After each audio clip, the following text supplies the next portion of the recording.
And we're rolling. But you know how you can get away from those crazy people? How? You can register to spend a night in the Oscar Mayer Wienermobile.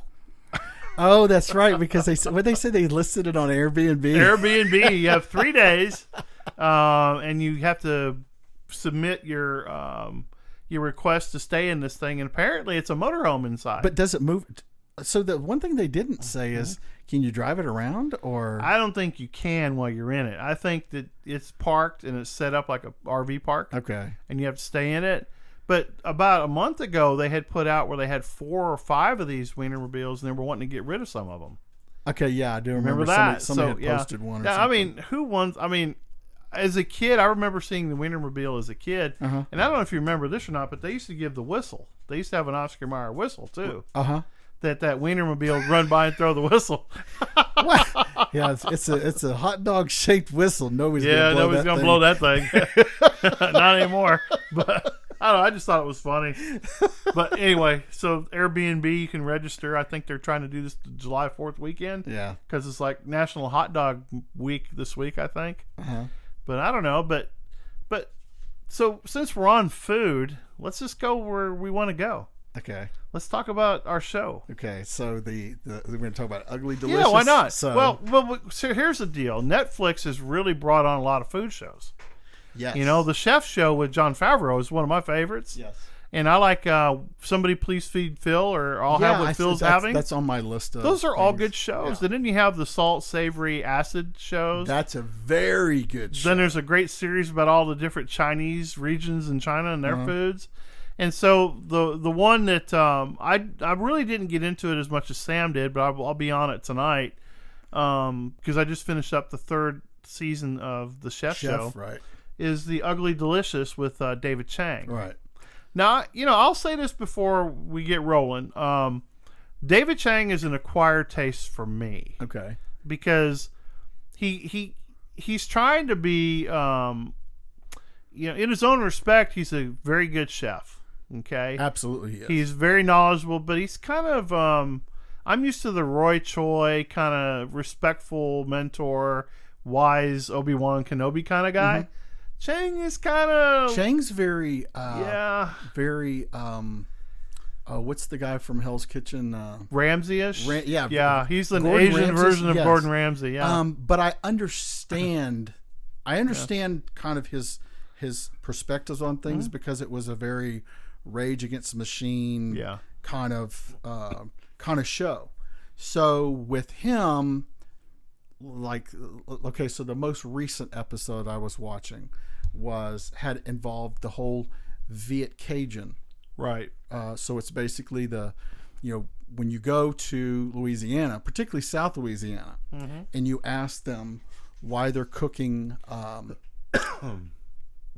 crawfish the way that they are. And so Chang is looking at it from a very he's from a Chang perspective. From a Chang perspective, but it was also a very scientific perspective as well. What is this the most efficient way to cook crawfish? Is it wise to tell a Cajun to make crawfish? Yeah, particularly in their own fucking backyard. Yeah, in their own backyard. So that's the arrogance of Chang that I'm talking about. But the thing is that's what he likes about himself. Sure. It's the fact that I'm always going to push the envelope when somebody tells me there's only one way to do something. And I get that deal about when somebody tells you there's only one way to do something.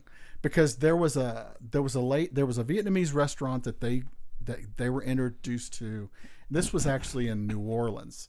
So he actually found himself kind of an envoy when he was in New Orleans. He went to one of the Louisiana restaurants that's popular, Garde Moyer or something like that. I forget what it was. But anyway, somebody there knew the French Quarter region very well. So David and him kind of struck up a kind of a friendship. So he's like, hey, where do you go if you're looking for this particular kind of food that you obviously can't get around here? So he took him to this little hole in the wall Cajun place, a Vietnamese place. And they there have just started doing their own twist on crawfish. But the thing is they're kind of under the radar because they don't want to let the Cajun population there know that they do it different. Right.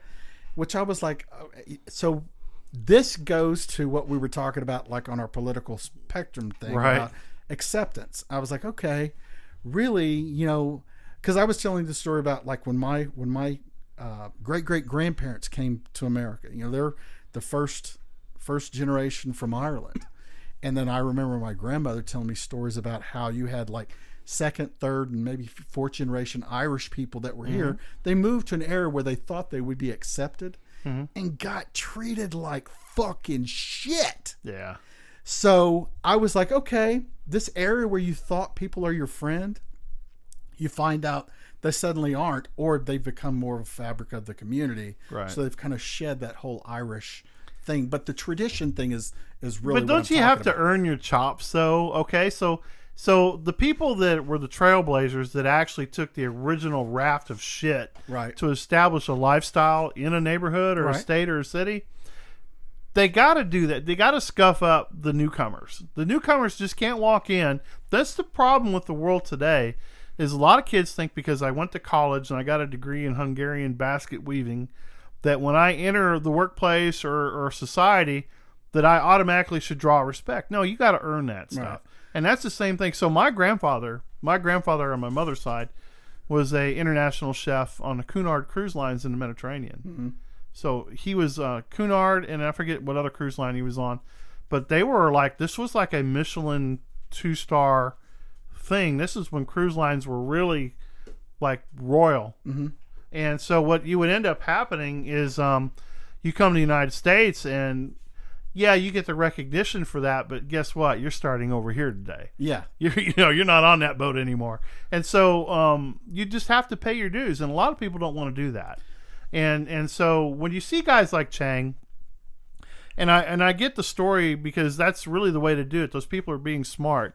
You don't want to kick a bee's nest or hornet's nest, especially in Louisiana, because you don't want to lose customers. Right. Yeah, particularly Louisiana. Yeah. Oh, my God. Oh, man. I mean, I spent all the years in the food industry I've been in, I spent a formidable part of it in Louisiana. Right.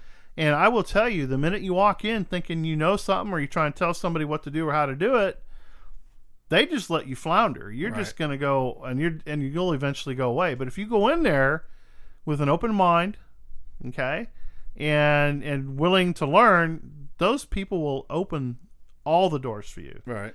I as a sales guy, as a region director, as a technical director, whatever role I was in, I never wore that hat. Right. I just wore the hat and it says, "Hey, I'm just glad to meet you.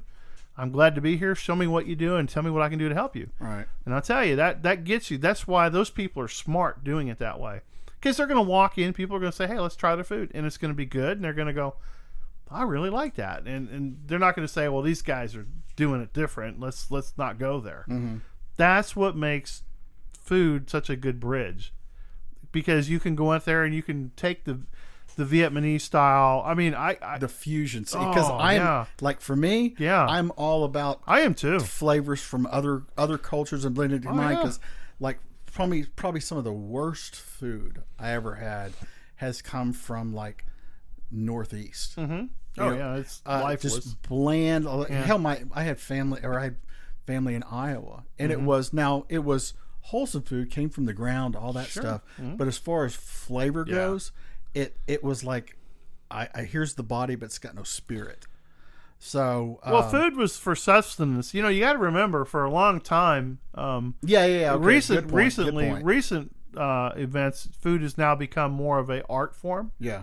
Back then, it was just a substance thing. It has to. Yeah, you have to do this because your body has to. You're working hard in the field all day. You got to eat potatoes and corn because you're going to burn all the energy out, and you need the protein to rebuild your body. Right. Now we eat more for pleasure, and actually, food's a big statement. I mean, so with obesity being an issue, this is where you have to kind of work with yourself a little bit. Mm-hmm. And you got to say, okay, look, I can get down the rabbit hole and eat all this food that's so good every day, then I become sick, morbidly obese or whatever it is, and I get sick. Or I can pace myself and walk through one of these at a time. And that's what I've learned to do. So when we were at lunch and when I told you about this statement that this one guy made about being able to buy quality shrimp in a grocery store. Mm-hmm. So, and he rightfully so said that, the way that really kind of like anybody who's in business has built their model off of, I need to come up with the best price because that's what's going to be the driver for people to spend money. And that he's right. Everybody looks at the price of everything. Nowadays, I'm less likely to look at the price because I'm looking at, okay, I know what I'm going to get if I spend a little bit more. Mm-hmm. And it's not about, sometimes it's not about stretching it to make another day out of it. Mm-hmm. It's just, will it be a better meal if I do that? What can I do different? So anybody that's ever worked for me would tell you that I always ask you to learn how to present 3 ways to make one simple basic item. Mm. So if you're taking a protein, learn how to make it 3 different things. Mm-hmm. And a lot of times you can take one thing and make it and turn it into 2 more or 1 more. Yeah. And it's funny because so we were talking about Sam, the cooking guy, last week. Yes. And so the interesting thing about Sam Zine is that Sam is not shy about telling you, I just went to the grocery store and bought this stuff. Right. Because why should I, like with French fries, why should I cut them, rinse them, fry them, cool them off, and refry them when I can just go to the store and get them already? All I got to do is fry them. And he's got a great point, okay? And there's an art still in what he does with that. It's all in the assembly. It's all what you add to it. For example, we go to Costco and buy these cauliflower crust pizzas put out by a company called Milton's. Okay. And they're really good base pizzas. I wouldn't say they're the best pizza in the world, but when I get it home and tune it up, it's the best pizza in the world because I'm adding a little extra sauce. I'm putting different vegetables on it. I'm adding a little more cheese to it, and I'm putting it in a cast iron pan, and I'm putting it in the oven, and it comes out beautiful. So that's kind of the fun way to do things when you look at food. Going to your point about the ingredients, because a lot of times you're trapped. You're stuck with the grocery stores of the world. You're stuck with, you can get good stuff on Amazon. I like ordering, if I'm ordering meat, I'll order it offline. Snake River Farms is a good one. Mm-hmm. I haven't done Primal, it offline. That Primal Meat Company out of Montana is good. I get bison, stuff like that. I have brother-in-laws that hunt and fish, so I always get wild game from them as well. Sure. And whenever I get to go, I get my own. But you learn that sometimes less is more when it comes to these things. Right. Because remember, years ago, we were talking about how your mom used to cook. She would get a coupon or a recipe out of a magazine and buy everything that they said buy.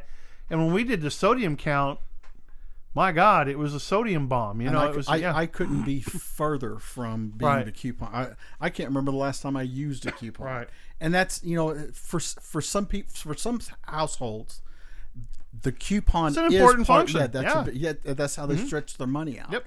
And if my circumstances were different, I most definitely would probably integrate some part of that trend into my life, but I don't. But my cooking now is, I try to be as efficient as possible as far as I'm not going out and buying fucking caviar and shit like that. Yeah. I eat normal people food using regular everyday spices, and I come up with nothing really is a spice blend like McCormick's. Okay, right. So if it's not somebody who threw something together and then packaged it for me when I very easily could have done the same thing that they did and made it a hell of a lot cheaper, because that's my point. Sure. Is if there were more people who thought more like this is just what I think, who thought more like myself as far as doing for myself, or like you. Our circumstances though allow us to do that, but because we don't have families with kids, right? But it would be counterproductive to somebody who wants to create a business model. Yeah. Oh yeah. The business model the business model you're creating, you're looking for somebody who you're making sure that they feel like they need you. So as long as they feel like they need you, you'll be in business forever. I'll never forget. So I had a catering business quite a few years ago, and we used to do food festivals. Sabinal Hog Festival, come and take it days, all these things like that. Right. And so we would go there and we'd set up our booth, and we did these really cool burgers and chicken sandwiches. And so I remember my friend, when we first got into it, I was trying to explain to him, now look, there's a lot of things to the food service industry. Right. He says, what do you mean? I cook on the grill all the time for my friends and family. I'm like, bro. Talk about oversimplifying. Yeah, bro. I get it, but there's a lot of things you can't do when you're doing that for the general public. So it was a learning curve for him as well. But we had fun with it. And the thing with us was we tried to make that product repeat every time. Right. And so you're only as good as your vendors. And when your vendor makes a change, then you have to make a change. And so all these little businesses like that are out there doing this, that's what makes shows like Ugly Delicious and the Chef Show. And because what's nice about it, even the I'll have what he's having kind of show, or Somebody Please Feed Phil, is that they actually go into legitimate businesses and talk to the business owners that run them. Right. It's not drive-ins, diners, and dives. I think Guy had a good thing started, but I think it just got too big for him with Guy. But because to eat like that all the time, you can't. there's can't no do way. it. Well, you can't. Well, a lot of those restaurants that he went to, a lot of them are closed now. Oh, really? Yeah. You reach a curve. So when you reach notoriety with, this is what most most of them fail, is they'll ride that one horse, and they don't know how to get another horse in the race. You got to start saddling up something else for that next wave, because consumers are fickle. You can only feed Joe Bob a chicken fried steak so many times before, one, he dies of a heart attack, right. or moves on to, he's on a keto diet now because he's got to lose all the weight again while he's with you. So you got to be very flexible in your mindset. You can't always do what you want to do. You got to do what they want. Right. But you got to do it better than the next guy, because that's what keeps them coming in your door. We were talking about the restaurant failure rate around us. Right. Oh yeah, that's right. Because you have a lot of people that are they may have money up here. They have oil and gas and tech money and medical money, but they're still frugal with what they spend. So in the like with some of the restaurants in the higher ends of town, like the failure rate of a restaurant that's along Westheimer. Okay, let's that's ideally that's where you would want to have a restaurant, because just the traffic. Yeah, it's our restaurant row. So Richmond, Westheimer, all that. Yeah. And if you're in that 6 mile stretch of Bel Air Boulevard, where it's lined with nothing but Asian businesses of every of every food, fancy clothing, culture, 6 miles. When you look at just the failure rate of those, it's going to be probably much there, only because you've got a community that's supporting its neighbor too. Yeah, so they're feeding themselves on top of. That's exactly right. So if I was to say you want to pattern yourself after somebody, that's who I would pattern myself after, because what they do is they set those businesses up for success, not failure. They know how to follow that vein of money, and they know that, hey, if I'm making banh mi's, I gotta sell 500 a day. Yes, exactly. To do this, and if I'm making pho, I'm doing this. A lot of other restaurants go out of business, one, because of personality. Right. But personality is generally the number one issue that keeps you from coming through the door. And success here in Houston with food, I think, to borrow of what David Chang says, is are you going to be in a part of town where people accept what you have to offer? Yeah. And the acceptance part, it was the whole thing about David Chang. Well, that's knowing your market. That's knowing what the customer will and will not pay for. Right. I mean, if you look at our area here, you can say, oh, well, Perry's is probably the premier restaurant in our area. Well, okay, Perry's is nice. To me, Perry's is 15 years past their due. Right. I honestly, and I'm not being mean, because they serve the same tired food they've been serving forever. The only thing I think they have going for them is that pork chop. Right. Because it's the best value for the money. Everything else, when you order something, is it the best though? It's good. Okay. It's not the best. I mean, I make better steaks here than I'll ever get anywhere else. So my deal with places like that is I had somebody on one of the local food groups who got really pissed off at me because I called a particular restaurant. Mm-hmm. It's Cypress good. Mm-hmm. Number one is like for myself, I don't, very rarely do I ever leave my area of my neighborhood and go venture off in Houston to go get something, from a restaurant that I can't get around here. Mm-hmm. Number one is, and there are several factors that take into account. Is it worth the drive for me to go do it? Yada, yada, yada. But the fact that I called something Cypress good was, I mean, they took this as, that was like an insult. Yeah, I wouldn't worry about that. I was like, man, if you're Cypress good, that means you're still open. Well, food is so subjective though, Sam. The problem is you and I have very similar palates and tastes. Right. I might be a little more critical on some things than you might be on the other. That's just because we're human beings. It's the way we are. When you start writing stuff, because I've written reviews and I've written some harsh reviews that I probably wish I hadn't have written, because sometimes you're just faced with somebody's behavior or an attitude that changes the way you like the food that's in your plate. Right. Yeah, I mean, I wouldn't worry about idiots like that. Because, I didn't. I didn't because you know what? It's just his opinion. He doesn't know. I mean, that guy might think that paste tastes good. I mean, that's the guy that runs up and says, "Fucking Olive Garden is real fucking Italian." Oh, yeah, that's exactly it. So Olive Garden has some good attributes. Okay, it really does. But I wouldn't call it a classic Italian restaurant by any means. I'd call it a feeder house. Oh, it's basically Italian Pictionary for food. Yeah, it's a buffet without a buffet line. Right. It really is, because you just order the soup and salad is all we ever get there. Yeah, the breadsticks. Yeah, and the breadsticks. I mean, they do a good job for what it is. I mean, when I go for first of all, it's hard for me to find Italian food in the city I like. Okay. You can go to Mandola's. You got to remember, Italy is much like any other part of the world. You have Southern Italy, you Northern have five Italy. regions in Italy that are classical food districts. Right. So you got to just decide what part of Italy you want to dine in to see which one you're going to pick. But I don't know. Like I said, going back to the shows, if you don't watch them, jump on Netflix and watch them. They're good. It'll open your horizon as far as food understanding. Right. It gives you the opportunity also to see where your food comes from, because I watch all the sustainable shows too. Okay. I'm a big farmers market guy. I'm a big sustainable food guy. Yeah, because Chang did do that as far as because he did bring up some.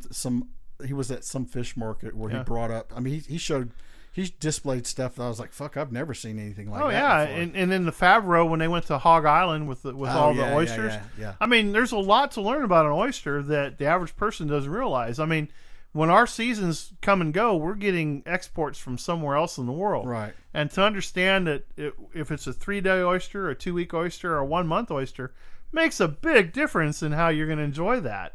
And so a lot of people make a judgment on food without the depth or learning and understanding of where the food comes from or how it was prepared. Mm-hmm. That's where you get a little. That's where I get a little sideways with people that make food criticisms. When accountants start telling you that food is ready to go to market, no, motherfucker, count your, stay with your numbers. Leave the food stuff to food people.